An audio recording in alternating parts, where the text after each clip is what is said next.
Vice Chancellor Sir, Madam Registrar, the members of the staff of this university, and dear students. आंखों का doctor हूं, बात जिंदगी में कब समझ आ जाए उसका एक छोटा सा उदाहरण देकर आप लोगों से बाकी बात की चर्चा करूंगा.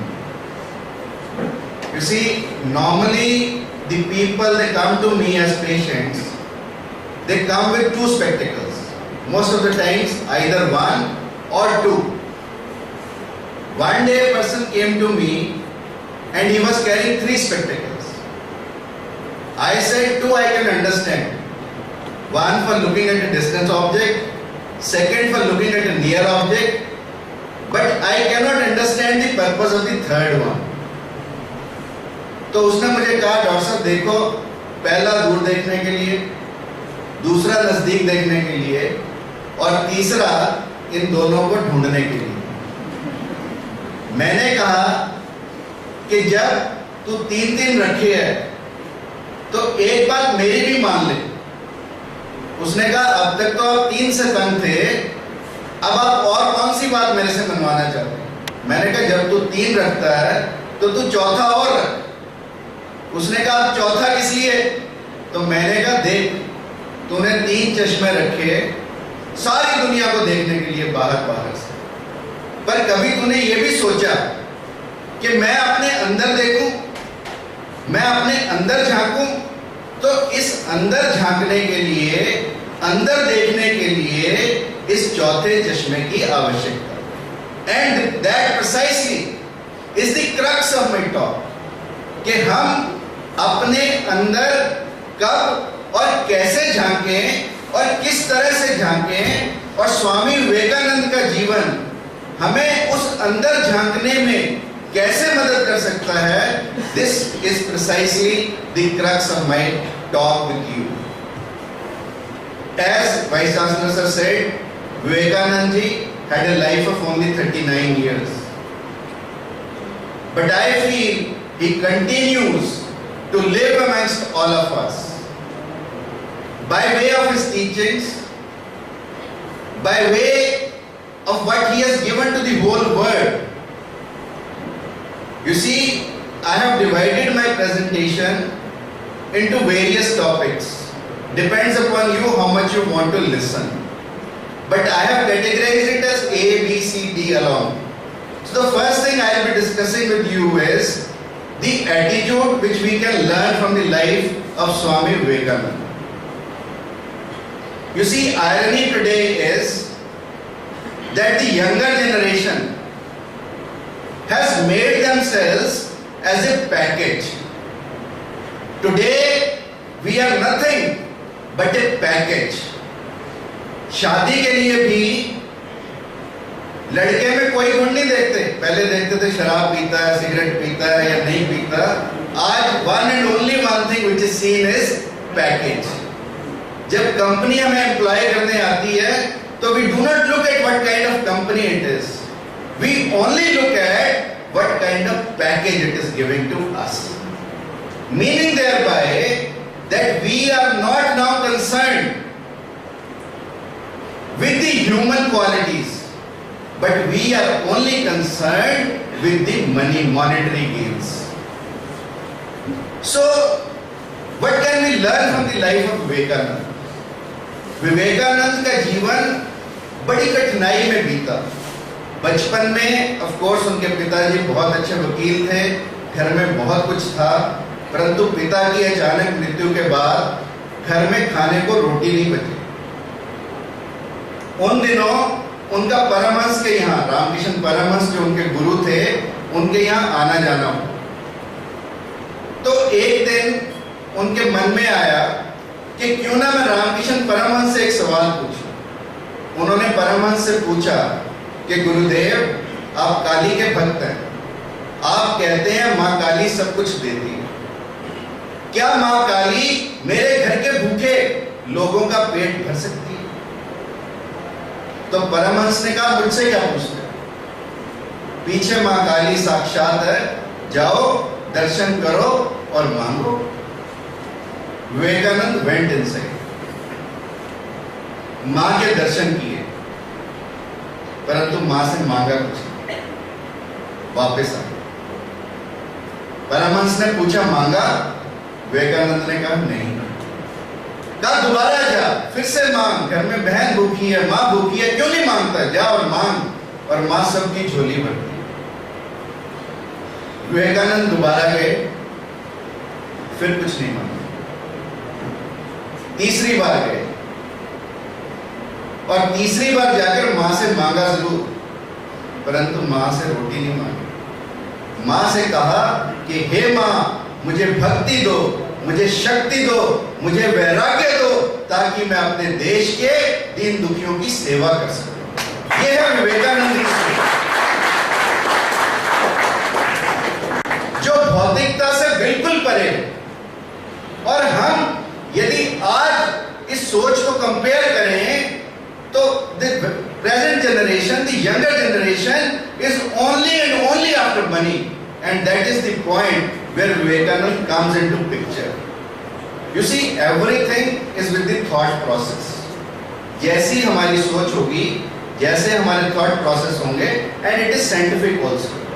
जो हम सोचेंगे वैसे ही हमारे actions होंगे, जैसे हमारे actions होंगे वैसे ही हमारी habits होंगी, और जैसी हमारी habits होंगी वैसा ही हमारा character होगा, और जैसा हमारा character होगा वैसा ही हमारा भविष्य होगा। As is our character, so is our destiny.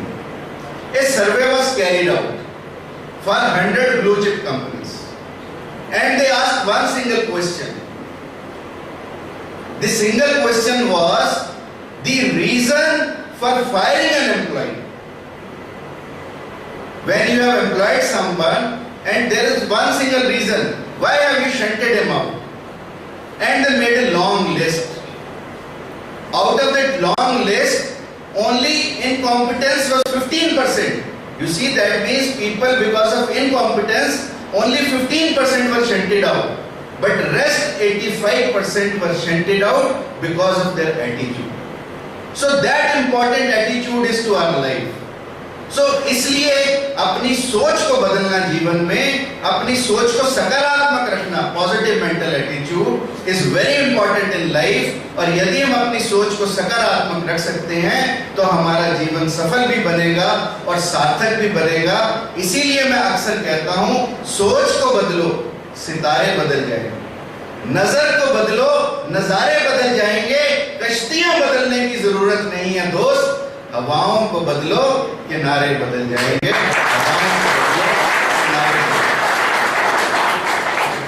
The second thing which I want to discuss with you is boldness of Swami Vivekananda. You see, we normally see, and your teachers also must be saying in the Viva Bhusan, 90% of students, despite knowing 90% of the things, they fail badly in their Viva Bhusan. Why it is so? It is so because they are not bold enough to face the interview board or the examiner. So courage is very important. And believe me, Swami Vivekananda right from day one was bold enough from his childhood itself. There are n number of examples from his life, but one which I will like to quote is कि एक दिन स्वामी विवेकानंद बनारस के railway station पर उतरे। बनारस बहुत चीजों के लिए मशहूर है। कहते हैं अगर सीढ़ी, सन्यासी इन सब को छोड़े तो आदमी काशी में प्रवेश कर सकता है, क्योंकि सीढ़ियां बहुत हैं, सन्यासी बहुत हैं, और कहते हैं सांड भी बहुत होते हैं बनारस में। कहते हैं तो इसलिए स्वामी विवेकानंद जब बनारस में उतरे तो जब चलने लगे उनके पीछे बहुत सारे बंदर भागे, और जब बंदर भागे तो स्वामी विवेकानंद ने भी भागना शुरू किया। तब ऊपर से आवाज आई, भाग मत, रुक और सामना कर। एंड विवेकानंद राइट्स कि मैं रुका, मैं मुड़ा, और सब बंदर भाग। Meaning thereby that we must stand up before a problem. And we must speak out. Stand up and speak out is one thing which we learn from the life of Swami Vivekananda. So it is very important that we become courageous. And this courage is not a single day affair. It takes time. The best way to be courageous is कि जिस चीज से तुम्हें सबसे ज्यादा डर लगे उस चीज को कर डालो। कहना आसान है पर करना मुश्किल है। पर धीरे धीरे जब हम प्रयास करते हैं तो हम अपने जीवन में सब कुछ कर पाते हैं। मैंने कई बार बच्चों से जब बात करता हूं तो मैं उन्हें अक्सर कहता हूं मंजिल उन्हीं को मिलती है। मंजिल मीन्स सफल वही लोग होते हैं, मंजिल उन्हीं को मिलती है जिनके सपनों में जान होती है। पंख से कुछ नहीं होता, हौसलों में उड़ान होती है, हौसलों में उड़ान होती है। And this your vice chancellor can tell you better because he is from services. He is one man who can tell you कि बिना किसी चीज के हिंदुस्तान की फौजें कैसे, सब कुछ टाइट, सब कुछ कम, सब चीज का अभाव, फिर भी हमारी फौजें बॉर्डर पर लड़ती हैं। It is sheer courage, it is sheer boldness। और जिस देश के पास अस्त्र शस्त्र ना भी हो, यदि आत्मिक रूप से देश बलवान होगा तो वो देश का कोई बाल बांका नहीं कर सकता। आज आवश्यकता क्या है? देश में आत्मिक बल पैदा करने की। और स्वामी विवेकानंद ने हमेशा कहा कि मुझे इस देश में कुछ ऐसे नौजवानों की आवश्यकता है जिनके स्नायु फौलाद के बने हो और जिनकी मांसपेशियां इस्पात की बनी। यानी he needed almost 100 people who could be having more power in their soul than in their body. So it is always that we promote boldness in our life. The third thing, and for which Vivekananda was known, is compassion, संवेदना, सहानुभूति। हम doctor बने, हम engineer बने, हम manager बने, हम pharmacist बने, हम अकाउंटेंट बने, हम एडवोकेट बने, जीवन में हम कुछ भी बने, यदि हमारे अंदर प्रेम का भाव, हमारे अंदर दया का भाव, हमारे अंदर करुणा का भाव, हमारे अंदर सहानुभूति का भाव, हमारे अंदर समानुभूति का भाव, और यदि हमारे अंदर करुणा नहीं बसती तो हमारा कुछ भी बनना सब बेकार। और स्वामी विवेकानंद के जीवन में कहते हैं कि अनेकों अनेक ऐसे उदाहरण थे जब उन्होंने न केवल अपने परिवार, अपने समाज, अपने देशवासियों की चिंता की, परंतु पूरे विश्व के लोगों की चिंता की। ऐसे अनेकों उदाहरण स्वामी जी के जीवन के, जिनमें से कुछ उदाहरण, एक या दो उदाहरण मैं आपको देना चाहूंगा। कहते हैं एक दिन स्वामी जी अपने कलकत्ता के आश्रम में रात को उठे और छाती पर हाथ रखे थे, बाहर बरामदे में घूमने लगे। लोगों ने सोचा कि शायद स्वामी जी को कोई तकलीफ है। उन्होंने स्वामी जी से पूछा कि आपको कोई हृदय की तकलीफ तो नहीं? स्वामी जी ने कहा मुझे तो कोई तकलीफ नहीं, परंतु इस विश्व में कहीं ना कहीं कुछ ना कुछ अप्रिय घटित जरूर हुआ। उस समय उनकी बात को किसी ने माना नहीं, सब लोगों ने नजरअंदाज किया। और जब कोई व्यक्ति ऐसी बात करता है तो सब सोचते हैं पागल है। परंतु जब अगले दिन अखबार आए, समाचार पत्र आए, तो लोगों ने देखा कि जिस समय स्वामी विवेकानंद अपने हृदय पर हाथ रखे थे और पीड़ा से ग्रसित थे, उसी समय फिजी द्वीप, Fiji island is far away from India, Fiji island में ज्वालामुखी आया था जिसमें हजारों लोग मारे गए थे। और उस समय जब हजारों लोग ज्वालामुखी में मारे जा रहे थे, स्वामी विवेकानंद को हजारों मील दूर बैठे अपने हृदय में उनकी करुणा, उनकी संवेदना संप्रेषित। यह है विवेकानंद की संवेदना। और इसी भाव के कारण हम विवेकानंद को याद करते हैं। सब लोग मुझसे पूछते हैं कि नॉर्मली हम 100वां साल मनाते हैं, 200वां मनाते हैं, 300वां मनाते हैं, पर विवेकानंद का 150वां क्यों? Why Vivekananda? for 150th year? तो मेरा जवाब उनसे यही होता है, मैं उनको ये कहता हूं कि देखो, इस दुनिया में संत बहुत है, जीवन का सार अनोखा है, मृत्यु का श्रृंगार अनोखा है। संत तो बहुत है इस दुनिया में, परंतु विवेकानंद का भाव अनोखा है, विवेकानंद का भाव अनोखा है। और इसी भाव की चर्चा मैं आप लोगों से करना चाहता हूं। वो अनोखा भाव क्या था? वो अनोखा भाव था विवेकानंद की संवेदना, विवेकानंद की सहानुभूति, विवेकानंद की समानुभूति, जिसे हम सिंपैथी और एम्पैथी कहते हैं। ऐसा यदि हम अपने अंदर पैदा कर पाए, like your university is on highway, my university is also on highway, and daily or maybe on alternate day, a male or a female student meets with an accident, and believe me, the students from the same class are least worried when their class fellow has fallen down on the road. This is the kind of compassion we are carrying. We are not people with compassion. And the present generation must be compassionate about others. We have to think about others. Otherwise, this country is, believe me, going to be ruined. यदि हम केवल अपनी और अपनी रोटी की चिंता करेंगे और करोड़ों और लाखों भारतीय जो और भूखे हैं उनकी रोटी की चिंता नहीं करेंगे, तो इस देश में, believe me, we are heading for a civil war. इसलिए मैं अक्सर कहता हूं, गमों की आंच पर आंसू उबाल कर देखो, बनेंगे रंग किसी पर डाल कर देखो, तुम्हारे दिल की पीड़ा भी कम होगी जरूर, किसी के पांव का कांटा निकाल कर देखो।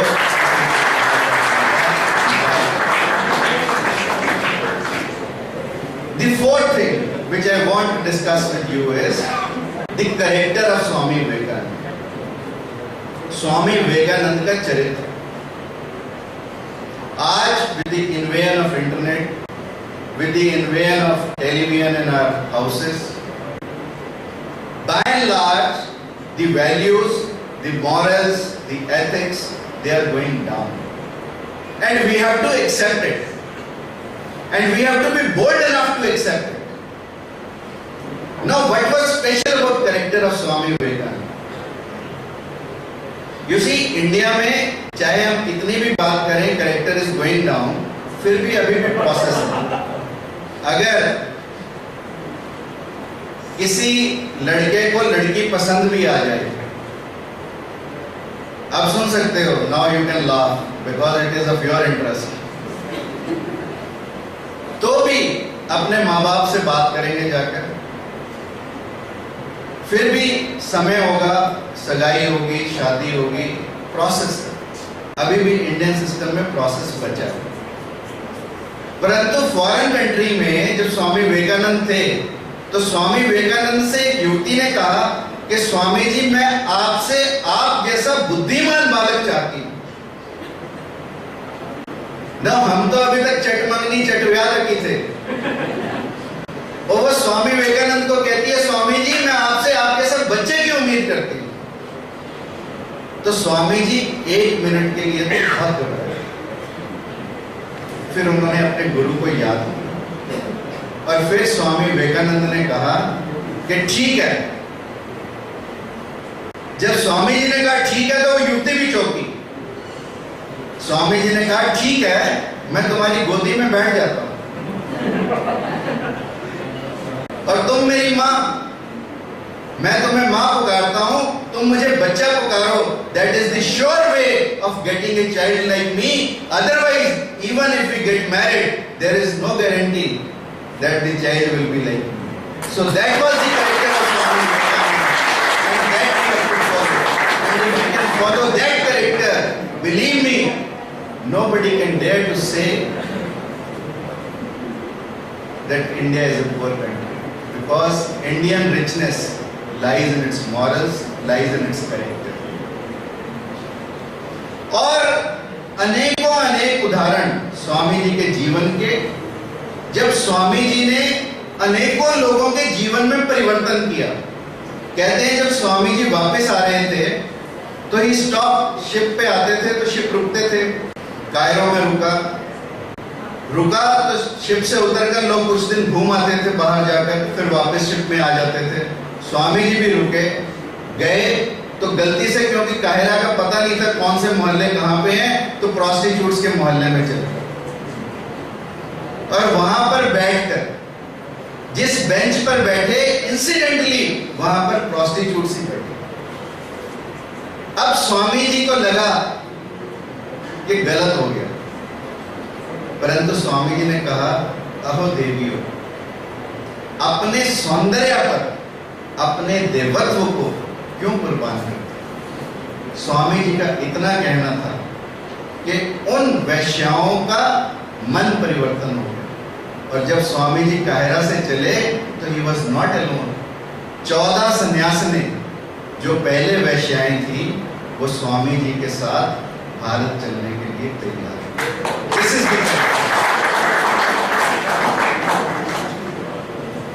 And next thing which I want to discuss with you is, और जो बड़ा इंपॉर्टेंट है हमारी लाइफ में, desire and determination. You see, बहुत लोग बहुत सपने देखते हैं। हर व्यक्ति का कोई ना कोई सपना होता है, हर व्यक्ति का कोई ना कोई ड्रीम होता है। और जब हमारे ड्रीम्स और डिजायर्स होते हैं, रात को तो हम पूरे सपने लेते हैं, परंतु सुबह उठने पर हम भूल जाते हैं। Now what differentiates a dream into reality? Dream reality में कब कन्वर्ट नहीं होता? ड्रीम जब हम करते हैं तो हमें उसके साथ डिसिप्लिन, उसके साथ डिटर्मिनेशन, उसके साथ डायरेक्शन और उसके साथ डेट डालनी पड़ती है, तब वो ड्रीम एक गोल में कन्वर्ट हो जाता है। और यदि हम अपने ड्रीम को इन चीजों के साथ गोल में कन्वर्ट कर सकते हैं तो our life become successful and meaningful. And what was the plus point of Swami Vivekananda? Swami Vivekananda पूरे देश का भ्रमण किया और उसके बाद हिंदुस्तान के आखिरी पॉइंट कन्याकुमारी पर पहुंचे। कन्याकुमारी में समुद्र के किनारे खड़े होकर स्वामी जी ने उस शिला के दर्शन किए जिस शिला पर मां पार्वती ने बरसों बरस तपस्या की थी भोले शंकर को प्राप्त करने के लिए। यदि आज भी आप में से कुछ जो दोस्त who have been lucky enough and visited Kanyakumari, आप देखेंगे उस शिला के ऊपर एक उभरा हुआ पांव, यानी एक पांव पर तपस्या की थी, वो उभरा हुआ पांव आज भी विवेकानंद रॉक मेमोरियल में एग्जिस्ट करता है। और उसी शिला पर विवेकानंद पहुंचना चाहते थे। समुद्र पूरे उफान पर था, मछुआरों को देने के लिए पैसे नहीं थे और शार्क्स बहुत थी, तब भी स्वामी विवेकानंद ने बिना कुछ सोचे समझे शिला पर जाना, एक ही संकल्प, और समुद्र में छलांग लगा दी और उस शिला पर पहुंचे। उस शिला पर पहुंचकर 3 दिन, those were the days of 25th, 26th and 27th December 1892। इन 3 दिनों में स्वामी विवेकानंद ने भूखे प्यासे रहकर इस देश के बारे में सोचा और संकल्प लिया कि मैं इस देश के दरिद्रता को, इस देश की दीनता को समाप्त करके रुकूंगा। और वही 3 दिन थे जिन्होंने स्वामी जी को एक दिव्य दर्शन दिया और उसके बाद स्वामी जी ने यह फैसला किया कि मैं हिंदुस्तान से बाहर के देशों में जाकर वहां से मदद मांगकर हिंदुस्तान के दीन दुखियों को दूर करूंगा, उनके दुखों को। You see, it was not a easy job. उन दिनों में जब मीन्स ऑफ ट्रांसपोर्ट नहीं थे, मीन्स ऑफ कम्युनिकेशन नहीं थे, उस समय एक सन्यासी जिसके ना कोई आगे ना कोई पीछे ना कोई फंड्स, और वो व्यक्ति इस देश से जाने का संकल्प लेता है क्योंकि उस सन्यासी को ये मालूम है कि जब भारत के धर्म की हवा पश्चिम से चलेगी तो ये भारत अपनाएगा, एंड हिस्ट्री एंडोर्सेस इट। जब हमारा आयुर्वेदा बना तो हमने इसे अपनाया, जब हमारा योग योगा बना तो हमने इसे अपनाया. History endorses itself. And Swami Vivekananda about 150 years ago thought of it, and he thought that if I go to the West and ask for people to help India, that they should help India in the field of science and technology, and India should help them by way of spiritualism, that only is the way to alleviate the sufferings in India. And that was his desire and determination, which worked effectively. और मैं बताता हूँ स्वामी विवेकानंद के बारे में. पाणिनि का नाम सुना आप लोगों ने? पाणिनि की व्याकरण हम लोग पढ़ते हैं, बहुत बड़े आचार्य हुए हमारे. स्वामी विवेकानंद भी पाणिनि की व्याकरण पढ़ना चाहते थे, और पढ़ने के लिए उनका एक टीचर उन्होंने भोपाल में एंगेज किया. टीचर ने पढ़ाना शुरू किया. स्वामी जी को पहले दिन कुछ नहीं समझ, दूसरे दिन कुछ नहीं समझ, तीसरे दिन कुछ नहीं समझ, क्योंकि ध्यान नहीं. जब चौथे दिन टीचर ने डांटा तो स्वामी विवेकानंद ने संकल्प लिया कि सुबह तक इस टीचर को मैं सारी की सारी पाणिनि व्याकरण सुनाऊंगा. एंड बिलीव मी, उस संकल्प के साथ जब अगले दिन पढ़कर वो अपने टीचर के पास गए तो पूरी की पूरी पाणिनि व्याकरण स्वामी विवेकानंद को याद थी. ये थी संकल्प की शक्ति. और जिस दिन हम ऐसा संकल्प लेते हैं अपने जीवन में, उसी जीवन में किसी ना किसी संकल्प का लेना अत्यंत आवश्यक है. हम बड़ा संकल्प ना लें, हम छोटे छोटे संकल्प ले सकते हैं. छोटे छोटे संकल्प क्या हो सकते हैं कि कम से कम आज के दिन मैं झूठ नहीं बोलूंगा, कम से कम आज के दिन मैं सिगरेट नहीं पीऊंगा, कम से कम कुछ दिन तक मैं शराब का सेवन नहीं करूंगा. ये छोटे छोटे संकल्प हैं. और जब हम इन छोटे छोटे संकल्प लेने में कामयाब हो जाते हैं, तब हम बड़ा संकल्प भी अपने जीवन में ले सकते हैं. और अगली बात और अगली स्वामी जी के जीवन की जो मैं चर्चा करना चाहता हूं आप लोगों से, वो है स्वामी जी की एलोकेंस, स्वामी जी की वाक शक्ति.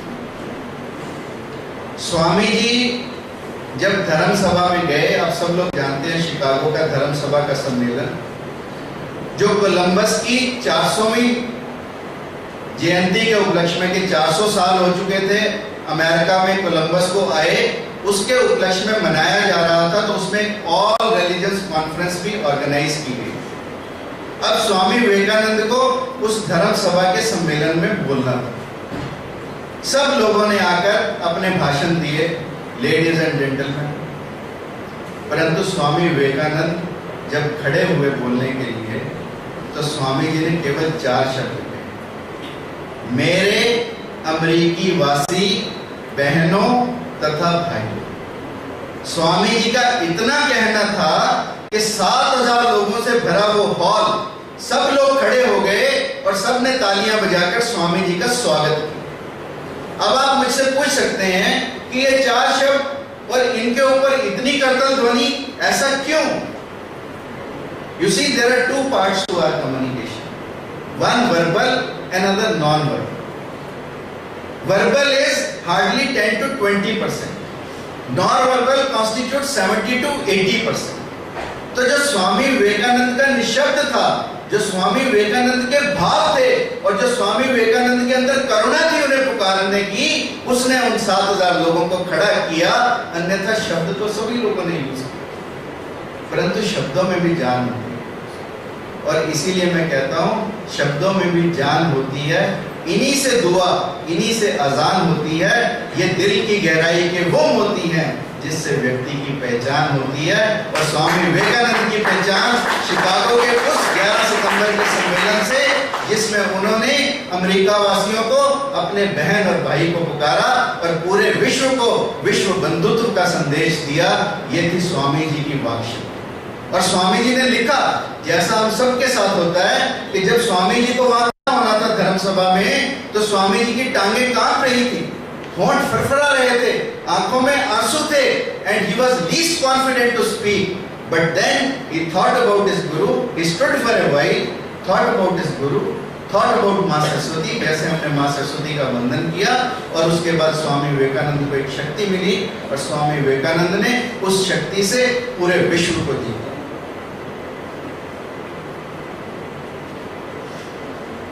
अगली बात, मैं थोड़ी सी बातें करूंगा, डोंट टेक इट कि मैं जेड तक जाऊंगा, मैं थोड़ी सी बातें आप लोगों से करूंगा।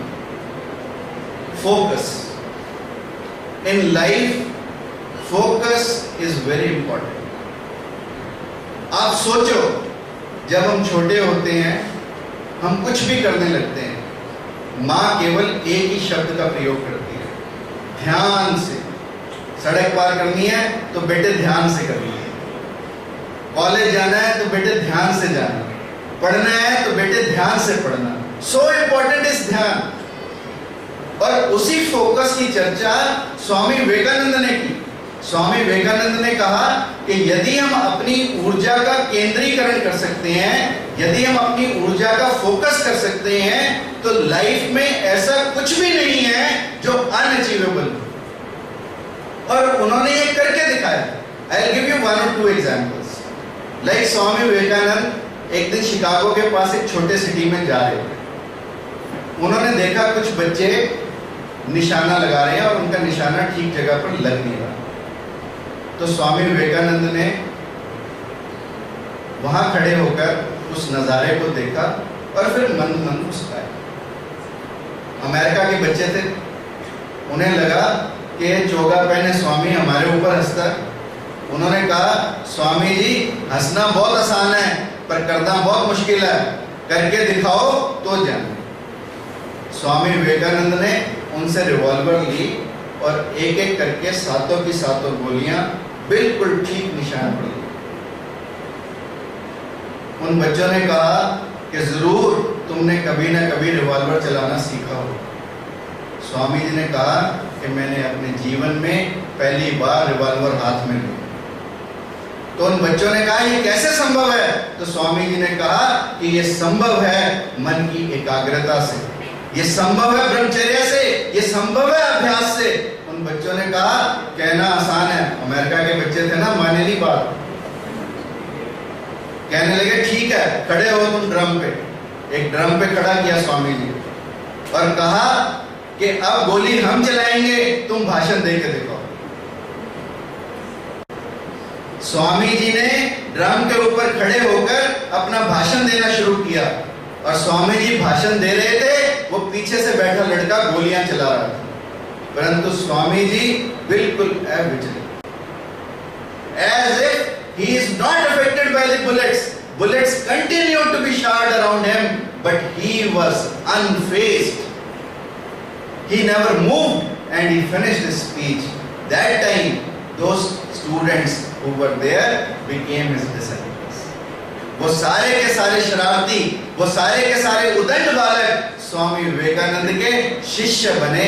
ये था स्वामी विवेकानंद का अपनी ऊर्जा को, अपने फोकस को केंद्रीकरण करने की शक्ति। और तुम्हें बताऊं, स्वामी विवेकानंद ने इस फोकस से अपनी मेमोरी को फोटोजेनिक मेमोरी बनाया था। You see, memory is very important. और वो फोटोजेनिक मेमोरी उन्होंने सिर्फ फोकस से बनाई, मेडिटेशन से बनाई। और इसका उदाहरण उन्होंने एक बार नहीं अनेकों बार दिया। आप सोचो, किसी व्यक्ति को पूरा Britannica encyclopedia word by word, page bye page, line by line याद। स्वामी विवेकानंद से आप एनसाइक्लोपीडिया ब्रिटानिका की कोई भी लाइन, कोई भी अक्षर पूछो, स्वामी जी बताते थे कि इस वॉल्यूम, इस पेज और ऊपर से इतनी लाइन। ये स्वामी जी की मेमोरी थी। और इस मेमोरी से अनेकों अनेक फिलोसोफर, अनेकों अनेक हिस्टोरियन, अनेकों अनेक राइटर्स अचंभित थे। कहते हैं Paul Dyson, he was a big writer in Germany, उसने 1100 पेजों का एक कविता का संग्रह लिखा।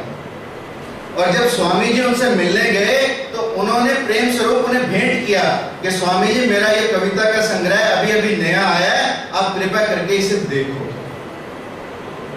स्वामी विवेकानंद ने, और इतने में पॉल डायसन कॉफी बनाने चले गए। स्वामी विवेकानंद ने वो 1100 पेज की पुस्तक जब तक कॉफी बनकर आई, आप सोचो कितनी देर लगी होगी कॉफी बनकर, हार्डली 5 मिनट्स। और जब तक वो कॉफी बनकर आई, स्वामी विवेकानंद ने पुस्तक बंद करके रख दी। When Paul Dyson came back, जब वापस आया पॉल डायसन, तो उसको लगा कि स्वामी जी को तेरी पुस्तक अच्छी नहीं लगी, एंड ही फेल्ट इंसल्टेड। उसको अपमान लगा कि तूने इतने प्यार से इतनी मेहनत से जो कविताएं लिखी और स्वामी जी को दी, स्वामी जी ने उनको पढ़ने का भी कष्ट नहीं। स्वामी जी से उसने पूछा, क्यों स्वामी जी मेरी पुस्तक अच्छी नहीं लगी? तो स्वामी जी ने कहा, पुस्तक तुम्हारी बहुत अच्छी है। तो उसने कहा, आपने पढ़ी तो नहीं? तो स्वामी जी ने कहा, मैंने तो पढ़ी। उसने कहा, क्यों मजाक करते हो स्वामी जी? तो स्वामी जी ने कहा, यदि आपको कोई संशय हो, आपको कोई सस्पिशन हो, तो आप मुझसे पूछ लीजिए। एंड फॉर ए टेस्ट उसने स्वामी जी से कुछ कविता की 2-4 लाइनें पढ़ी and Swami ji could exactly tell कि किस पेज पर और कितनी लाइन में ये लाइनें। This is what you can achieve with focus. और स्वामी जी को अनेक अनेक ऐसी पुस्तकें, अनेक अनेक ऐसे उदाहरण हैं जब स्वामी जी ने पूरे विश्व को अचंभित किया अपनी ऊर्जा के केंद्रीकरण से। अब ऊर्जा का केंद्रीकरण कितना जरूरी है, ये बात मैं आपको अगर उदाहरण देना चाहूं तो मैं सिर्फ हियरिंग और लिसनिंग का उदाहरण आप लोगों को दे सकता हूं। There are 2 words used, one is hearing, second is listening. Hearing is with ears, but listening is with soul. Similarly, seeing and vision, they are 2 important things. हम देखते सिर्फ आंख से हैं, पर हमारा विजन बनता है जब हमारी आंख के साथ हमारा सोल भी जुड़ता है। और हिंदुस्तान में एक नहीं अनेकों अनेक उदाहरण हैं जब लोगों ने ये प्रूव किया कि अंधे होने के बावजूद उन लोगों ने जो लिखा वो 100% सही लिखा। सूरदास जी के बारे में कहते हैं, यदि आप लोगों ने पढ़ा हो सूरदास जी को, अंधे थे और रोज जाकर भगवान कृष्ण के जो भी श्रृंगार होता उसके ऊपर अपने पद लिखते थे। अब राजा को लगा कि सूरदास ऐसे ही लिखते थे रोज, कि रोज यही होना है, पीतांबर है, गले में कानों में कुंडल है, गले में एक माला है, रोज यही बातें यही होंगी। क्यों ना उन्होंने पुजारी को कहा, एक काम करो, तुम आज इसका कोई श्रृंगार मत करो कृष्ण की मूर्ति का, फिर देखते हैं सूरदास क्या लिखते हैं। अब सूरदास उस दिन आए, उन्होंने लिखना शुरू किया और सोचो उन्होंने क्या लिखा। उन्होंने लिखा, सखी देखियो आज अचंबा, सखी देखियो आज अचंबा, हरि देखियो नंगम नंगा। That means we do not see with our eyes. There is something more to it, and that is nothing but our soul, and the soul can be controlled by meditation and by focus. This is what we can learn from the life of Swami Vivekananda, that he was a focused man, and believe me, if you are focused in your approach, हमारे यहाँ तो होता क्या है, घर से बच्चे चलते हैं तो आधे कैंटीन में आधे क्लास में, और कुछ लोग कैंटीन से भी आगे पिक्चर में और कहीं कहीं और। There are very few who are focused, जो घर से पढ़ने के लिए चलेंगे और पढ़ के जाएंगे।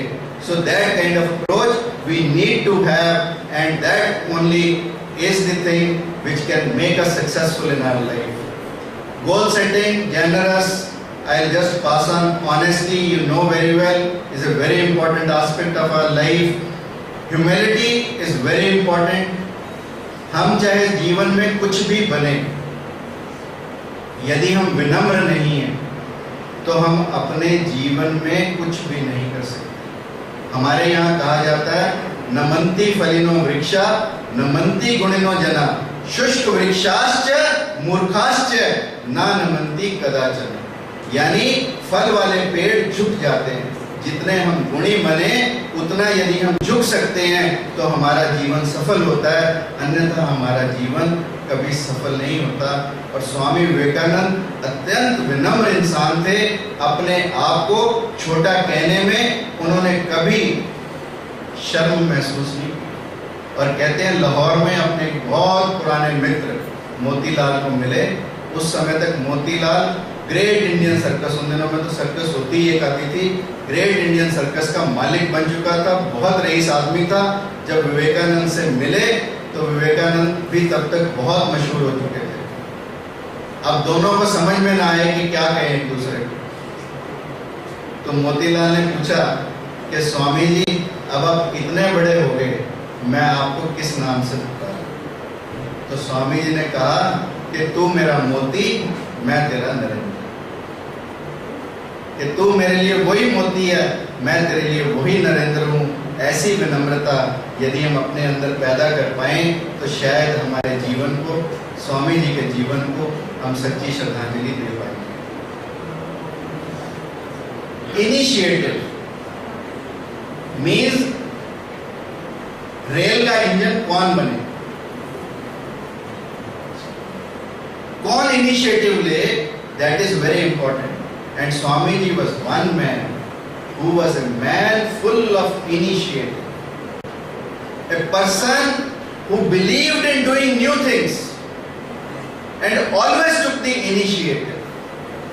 At that time when nobody thought of going to the west and spread the good things about Indian religion, उस समय स्वामी जी पश्चिम में गए और भारत के वेदांत को उन लोगों को बताया। उस समय, जिस समय वो लोग भारत को केवल सपेरों का देश, भारत को केवल गडरियों का देश, भारत को केवल गरीबों का देश, भारत को केवल भिखमंगों का देश मानते थे, उस समय स्वामी विवेकानंद ने बताया लोगों को कि भारत की सोच कितनी ऊंची है। ये इनिशिएटिव स्वामी विवेकानंद ने रामकृष्ण मठ को, अपने गुरु को सच्ची श्रद्धांजलि देने के लिए रामकृष्ण मठ की स्थापना, रामकृष्ण संगठन की स्थापना, इसका इनिशिएटिव स्वामी विवेकानंद ने लिया। और जो आज लड़कियां बैठी यहाँ खुले माहौल में पढ़ रही हैं, वुमेन एजुकेशन और वुमेन एम्पावरमेंट का काम सबसे ज्यादा बंगाल में हुआ। राजा राममोहन राय से शुरू हुआ, केशव चंद्र सेन, ईश्वर चंद्र विद्यासागर, विजय मजूमदार और उसके बाद स्वामी विवेकानंद, अनेक लोगों ने इस वुमेन एजुकेशन में इनिशिएटिव लिया और वुमेन को एम्पावरमेंट करने की बात इन सब लोगों ने की। स्वामी जी का सबसे बड़ा जो गुण था कि स्वामी होने के बावजूद उनके अंदर राष्ट्रीयता कूट कूट कर भरी थी। आज हम दुनिया में सब जगह पहुंच गए, परंतु कहीं ना कहीं हमारे अंदर राष्ट्रीयता की कमी आई है। आज लोग हिंदुस्तान को, they have started calling India as a big market, big बाजार। क्या आप चाहोगे कि कोई आपकी मां को बाजार गए? Will you like? Will you like? You will never like and nobody will like. And Swami Vivekanand was equally sensitive as we are. और स्वामी विवेकानंद को जब जब मौका आया उन्होंने अपनी राष्ट्रभक्ति का उदाहरण दिया।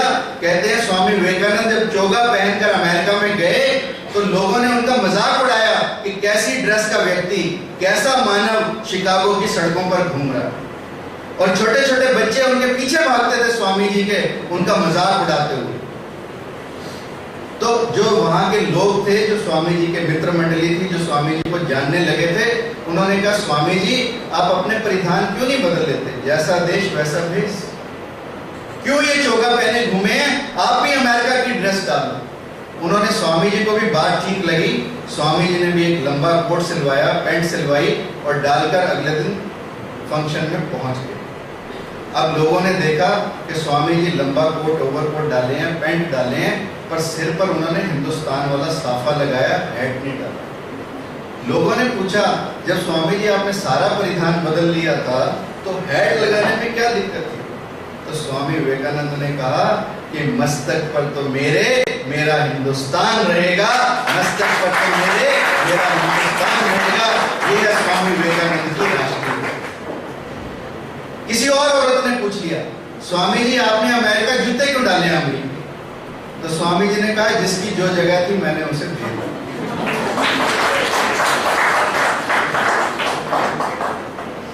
स्वामी जी जब बाहर गए और 5 साल बाहर रहने के बाद हिंदुस्तान वापस आए। इफ यू नो हिस्ट्री, पहले कोलंबो में उतरे, कोलंबो से रामेश्वरम आए। लोगों ने उनका बहुत स्वागत किया, इतना स्वागत कि राजा वहां का स्वयं स्वामी विवेकानंद की गाड़ी खींचने आया। घोड़े हटा दिए और वहां के राजा ने स्वयं स्वामी विवेकानंद की बग्गी को खींचा। अब पत्रकार तो पत्रकार, उन्होंने स्वामी जी से पूछा कि स्वामी जी आप 5 साल सुख सुविधाओं में रहे, वेस्टर्न फैसिलिटीज आपने अवेल की। अब 5 साल वहाँ की सुख सुविधाएं भोगने के बाद जब आप हिंदुस्तान दोबारा धूल भरे एटमॉस्फेयर में वापस आए, आपको कैसा लगता? तो जो स्वामी जी ने उत्तर दिया, that the younger generation need to remember. Swami ji ने कहा कि जब मैं हिंदुस्तान से गया था तो मैं अपने भारत से प्रेम करता था, और जब वापस आया हूं तो मैं भारत से प्रेम नहीं करता, मैं भारत की पूजा करता हूं।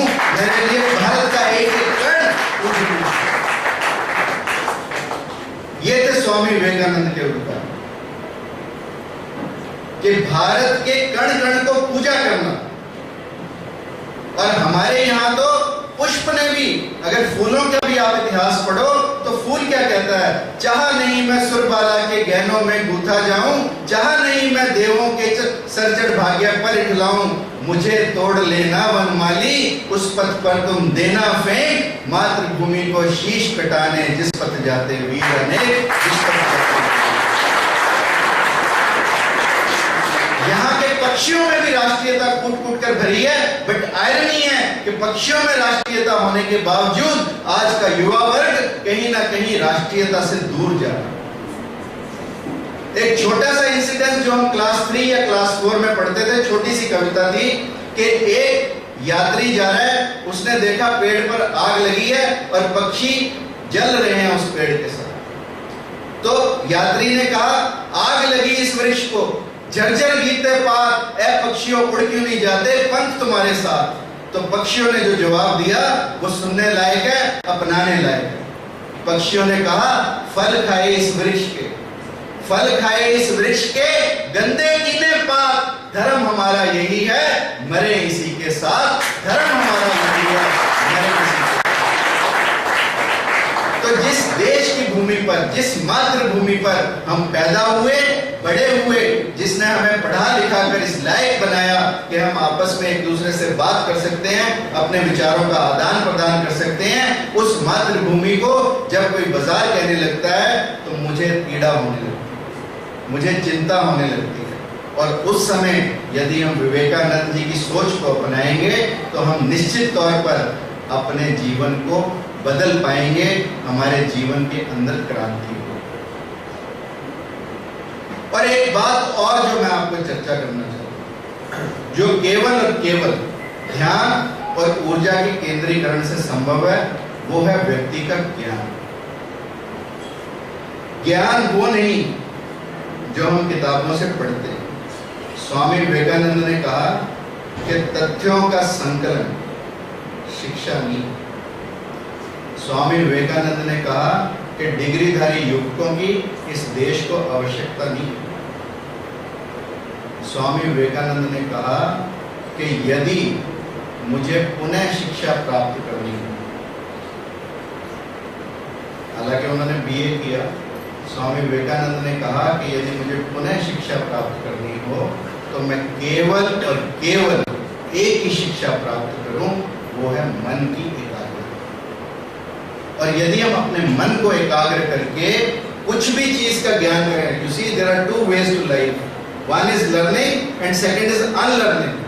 Learning is not important as is unlearning, because unlearning will make you great, learning can only make you good.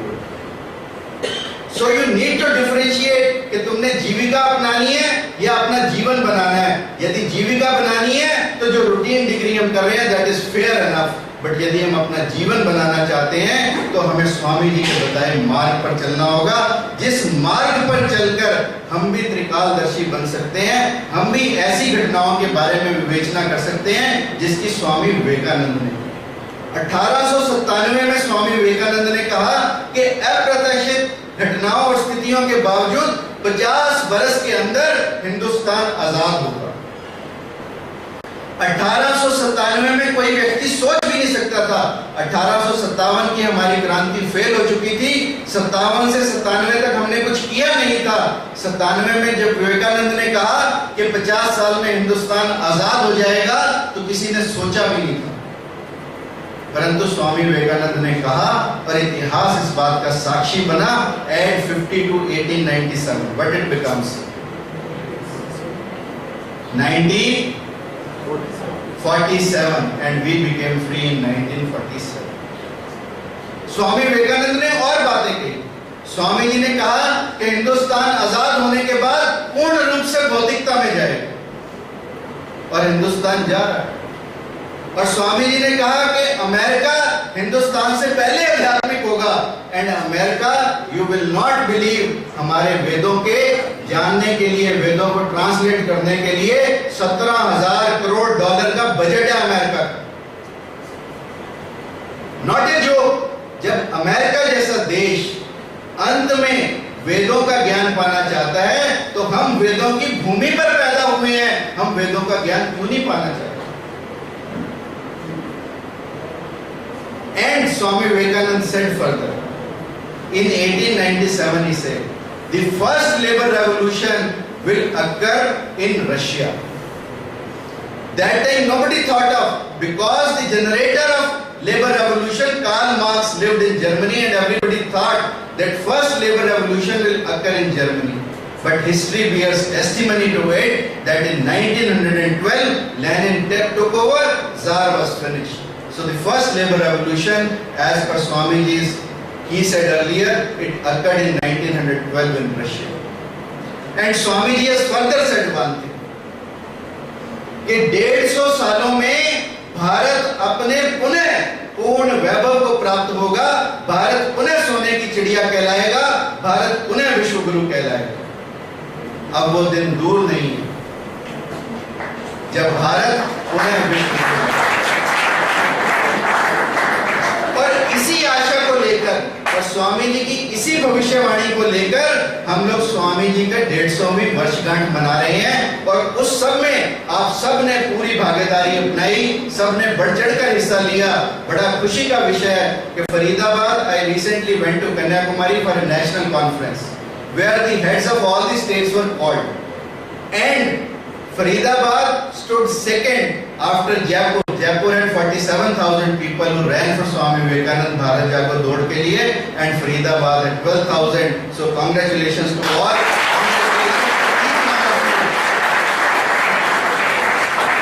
And your worthy Vice Chancellor sir, who gave you an opportunity to participate in that dod. यानी उस उद्देश्य के लिए भारत जागो, विश्व जगाओ, क्योंकि यदि भारत जागेगा तो पूर्ण विश्व जागेगा। पूरे का पूरा विश्व एक ज्वालामुखी के ऊपर बैठा है। 3 मिनट के अंदर अमेरिकन प्रेसिडेंट पूरे के पूरे विश्व को नेस्तनबूद कर सकता है। उस समय किसकी शिक्षा काम आएगी? उस समय भारत की शिक्षा काम आएगी। भारत की शिक्षा क्या है? विश्व बंधुत्व की शिक्षा, मित्रत्व की शिक्षा, स्वीकृति की शिक्षा, और एक दूसरे के साथ सहानुभूति की शिक्षा। ये शिक्षा जब विश्व के काम आएगी तो पूरे का पूरा विश्व शांतिमय हो जाएगा। तब हमें किसी और चीज की चिंता करने की आवश्यकता नहीं होगी। लॉयल्टी, हम कहीं भी रहें, किसी के साथ भी रहें, हमारी लॉयल्टी 100% होनी चाहिए। स्वामी विवेकानंद के अंदर ये लॉयल्टी कूट कूट कर भरी थी, और माँ शारदा से जब आशीर्वाद लेने गए कि माँ मैं विदेशों में जाना चाहता हूँ, तो माँ ने भी एक सिंपल सा टेस्ट दिया। माँ ने ऐसे एक चाकू पकड़ा दिया विवेकानंद, और फिर वापस मांग लिया। जब माँ ने चाकू वापस मांगा तो विवेकानंद ने चाकू कैसे वापस किया, that was the most important thing, और वो हम सब भी सीख सकते हैं। जब माँ ने चाकू दिया तो विवेकानंद ने जब वापस किया तो जो उसका शार्प, जो उसकी तेज धार वाला हिस्सा था, वो तो अपने हाथ में पकड़ा, और जो उसकी बट थी वो माँ की तरफ। जब ऐसा किया तो माँ समझ गई। तो माँ ने कहा कि बेटा तू जहाँ भी रहेगा विश्व के कल्याण की बात सोचेगा, इसलिए तो विदेश जा और विजयी भव। ये थी विवेकानंद की निष्ठा, न केवल अपने लिए परंतु पूरे के पूरे विश्व के। And there are only 2-3 things which I will like to discuss with you. One is meditation. खेलते खेलते ध्यान, पढ़ते पढ़ते ध्यान, ये स्वामी विवेकानंद ने हम सबको सिखलाया। और कहते हैं जब स्वामी विवेकानंद खेलते खेलते चिंता नहीं होती। और एक दिन तो ऐसा कहते हैं जब खेलते खेलते ध्यान में बैठ गए तो एक काला नाग आया, बाकी सब बच्चे भागे, but Vivekananda continue to meditate. और थोड़ी देर के बाद वो नाग वापस चला गया। इतने में स्वामी विवेकानंद बाकी बच्चों के साथ खेलने लगे तो एक मधुमक्खी तंग करने लगी, विवेकानंद की तरफ आई। विवेकानंद ने उस मधुमक्खी को भगाते भगाते विवेकानंद के मुंह पर थप्पड़ लगे। तो जो उनके साथी थे वो बड़े हैरान हुए। उन्होंने कहा, नरेंद्र, जब नाग आया तो तुम बड़े आराम से बैठे रहे, और एक छोटी सी मधुमक्खी आई, तुम इतने विचलित हुए कि तुमने अपने मुंह पर चपाटा मार दिया। तो विवेकानंद ने कहा कि जब नाग आया उस समय मैं परमात्मा के साथ था, और जब मधुमक्खी आई उस समय मैं तुम्हारे साथ था। ये फायदा है मेडिटेशन का, ये फायदा है भगवान के साथ होने का कि बड़े से बड़े खतरे भी हमसे दूर हो जाते हैं, परंतु हम लोग इन चीजों को समझते नहीं। विवेकानंद नोबल थे, विवेकानंद अनूठे थे। उनके धर्म की केवल और केवल एक ही व्याख्या थी कि दरिद्र की सेवा कैसे की जाए। इस देश में यदि किसी व्यक्ति ने सबसे पहले दरिद्र नारायण शब्द दिया तो वो स्वामी विवेकानंद। और एक ये बात जिसकी चर्चा करके शायद मैं अपनी बात को खत्म करूंगा, वो है अपॉर्चुनिटी। हमारे जीवन में सबको अवसर मिलते हैं। आप लोगों को भी एक अवसर मिला इस सुंदर सी यूनिवर्सिटी में शिक्षा ग्रहण करने का। करोड़ों करोड़ों भारतीय बच्चे ऐसे हैं जिन्हें ये अवसर भी ग्रहण नहीं होता, परंतु जब हमें अवसर मिले उसका ठीक फायदा कैसे उठाएं, ये हम स्वामी जी के जीवन से सीख सकते हैं कि कैसे केवल एक और एक शब्द ने स्वामी जी के जीवन को बदल दिया। स्वामी जी जब कॉलेज में पढ़ते थे तो there was one professor called professor Hastie. वो उनको वर्ड्सवर्थ पढ़ा रहे थे, और जब वर्ड्सवर्थ पढ़ा रहे थे तो उन्होंने कहा कि वर्ड्सवर्थ जब कविता लिखते थे तो वो ट्रांस में चले जाते थे। ट्रांस का मतलब भाव समाधि। ऐसी भाव समाधि विवेकानंद, इसको रविंद्रनाथ टैगोर को लगती थी। रविंद्रनाथ टैगोर भी ने कहा कि मैंने कभी कविता लिखी नहीं, कविता हमेशा उतरी, मैंने कभी लिखी नहीं। वर्ड्सवर्थ के साथ भी ऐसा था।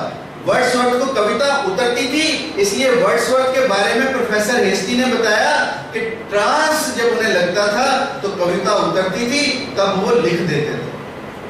और ऐसी ही भाव समाधि दक्षिणेश्वर में काली मां के मंदिर में रामकृष्ण परमहंस को लगती है। ये प्रोफेसर हेस्टी ने कहा अपने लेक्चर में। और इतना सा कहना था कि नरेंद्र का जीवन बदल गया। उसने उस लेक्चर को ध्यान से सुना, उस अपॉर्चुनिटी का फायदा उठाया और रामकृष्ण परमहंस के चरणों में चले गए। और वो रामकृष्ण के चरणों में जब गए, rest all is history which you all of you know. And it is very important that जब भी हमें कोई अवसर मिले, अवसर किसी भी किस्म का हो, उसे हमें चूकना नहीं चाहिए। रथचाइल्ड ने कहा कि मैं कभी अवसर की इंतजार नहीं करता, मैं सारा दिन कूदता रहता हूँ, पता नहीं कब अवसर मिले और मैं उस अवसर को पकड़ लूं। Swami ji was a quality relationship builder. Swami ji was quick witted. Swami ji को किसी ने कहा वहां पर फॉरेन कंट्री में कि बाबू की बजाय बेबून कहा कि सिर्फ एन का ही तो फर्क है, तो वो कहने वाला स्कॉटलैंड का था। तो स्वामी जी ने कहा कि स्कॉट और शॉट में भी सिर्फ सी का ही फर्क है। स्कॉट का मतलब स्कॉटलैंड का और शॉट का मतलब जो बिगड़ा हुआ आदमी है। इसी तरह से सेल्फ रिस्ट्रेन। स्वामी विवेकानंद नरेंद्र से विवेकानंद कब बने, इसकी एक छोटी सी घटना है। जब उनके अंदर समदर्शिता का भाव आया और जिसने उनके जीवन को बदल दिया। स्वामी जी का खेतड़ी नरेश ने स्वागत किया। स्वागत में गायन का आयोजन किया और गायन में एक बहुत बड़ी गायिका को बुलाया, परंतु स्वामी जी को लगा कि तू सन्यासी है, तेरे को ये गायन से कोई मतलब नहीं है, इसलिए स्वामी जी उठकर ऊपर चले गए। परंतु गायिका को अपमान लगा। गायिका को लगा कि तू इतनी बड़ी गायिका है और विवेकानंद तेरे को सुनना नहीं चाहते, तो उसने गाना गाना शुरू किया। प्रभु जी मेरे अवगुण चित्त न धरो, प्रभु जी मेरे अवगुण चित्त न धरो, समदर्शी है नाम तुम्हारा, चाहे तो पार करो, एक लोहा पूजा में राखत, एक घर बदिर धरो, पारस भेद नहीं जानत। पारस जो है वो भेद नहीं जानता, कंचन दो करो, दोनों को सोना बना देता है कि एक लोहा पूजा के घर में रखा जाता है, एक लोहा कसाई के घर में रखा जाता है, परंतु पारस भेद नहीं करता। तुम क्यों भेद करते हो? तो कहते हैं तब स्वामी विवेकानंद की दृष्टि खुली और तब स्वामी विवेकानंद जी ने जाकर उस गायिका के चरण छुए और उनके अंदर एक नया भाव पैदा हुआ, और वो भाव था समदर्शिता था का कि हम हर व्यक्ति को, तब स्वामी विवेकानंद ने कहना शुरू किया दुष्ट रूपी ईश्वर, पाप रूपी ईश्वर, कि दुष्ट व्यक्ति भी ईश्वर है और पापी व्यक्ति भी ईश्वर है। ऐसी समदर्शिता विवेकानंद ने हमें बताई। और विवेकानंद का विजडम इतना था कि इतने सारे लोग, रॉकीफेलर जैसे लोग जिसके नाम से रॉकीफेलर फाउंडेशन चलता है, अरबों रुपए का रॉकीफेलर फाउंडेशन है, चैरिटेबल ऑर्गेनाइजेशन है, उसका सबसे पहला चेक स्वामी जी से मिलने के बाद रॉकीफेलर ने स्वामी विवेकानंद को दिया था, और बिल्कुल ब्लैंक चेक दिया था, परंतु स्वामी जी ने लेने से मना कर दिया था। ऐसा स्वामी विवेकानंद जी का चरित्र था। डिसिप्लिन के बारे में स्वामी जी का कोई सानी नहीं। आज पैसे इकट्ठे हो, खाने वाले बहुत हैं, पर स्वामी जी की यात्रा के लिए जब पैसे इकट्ठे हुए तो स्वामी जी को जितनी यात्रा के लिए पैसे चाहिए थे केवल उतने पैसे उन्होंने रखे, बाकी सब लुटा दिए। बावजूद इसके कि वो शिकागो में जाकर तंग हुए, परंतु उन्होंने अपने जीवन का अनुशासन नहीं छोड़ा, अपने जीवन की पारदर्शिता को नहीं छोड़ा, और स्वामी जी ने अपना पूरे का पूरा जीवन रामकृष्ण के संदेश को फैलाने के लिए रामकृष्ण परमहंस के चरणों में अर्पित किया। और स्वामी जी का केवल एक ही कहना था कि जितने मेरे गुण हैं वो मेरे गुरु के हैं और जितने अवगुण हैं वो मेरे हैं। ऐसी थी स्वामी विवेकानंद की सोच। और ऐसे स्वामी विवेकानंद को यदि हम उनके 150वें बरस में याद करें तो हमारे लिए भी एक गर्व की बात होगी। इन्हीं शब्दों के साथ there are few last lines which I will like that all of you recite with me, and they are very important lines. If you will recite with me, it will give encouragement to me. इम्तिहानों से ना हरगिज़ घबराना चाहिए, बल्कि ऐसे में खुद को आजमाना चाहिए। बांसुरी की जिंदगी से सीख लो जिंदगी में, लाख गम हो सीने में फिर भी मुस्कुराना चाहिए।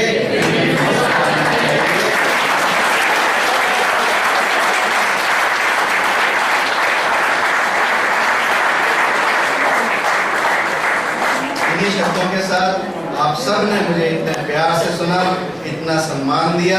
आप सबके भीतर बैठे विवेकानंद को प्रणाम करता हूं और अपनी वाणी को विराम देता हूं। परंतु जाने से पहले 4 लाइन जो मैं हमेशा कहता हूं कहना नहीं भूलूंगा। और क्योंकि तुम्हारे vice chancellor sir retired army officer हैं, देश के लिए काम किया और देश के लिए इज्जत से काम किया, इसलिए देश की चिंता हम सबको करनी बहुत जरूरी है। मैं कहूँगा वतन की कर फिक्र नादा, वतन की कर फिक्र नादा, मुसीबत आने वाली है। आज सब तरफ से मुसीबत है, आंतरिक भी खतरे हैं, बाहरी भी खतरे हैं। वतन की कर फिक्र नादा, मुसीबत आने वाली है, तेरी बर्बादियों का जिक्र है आसमानों में, न समझोगे तो मिट जाओगे हिंदुस्तान वालों, तुम्हारी दास्तान भी न होगी दास्तानों में, तुम्हारी दास्तान में।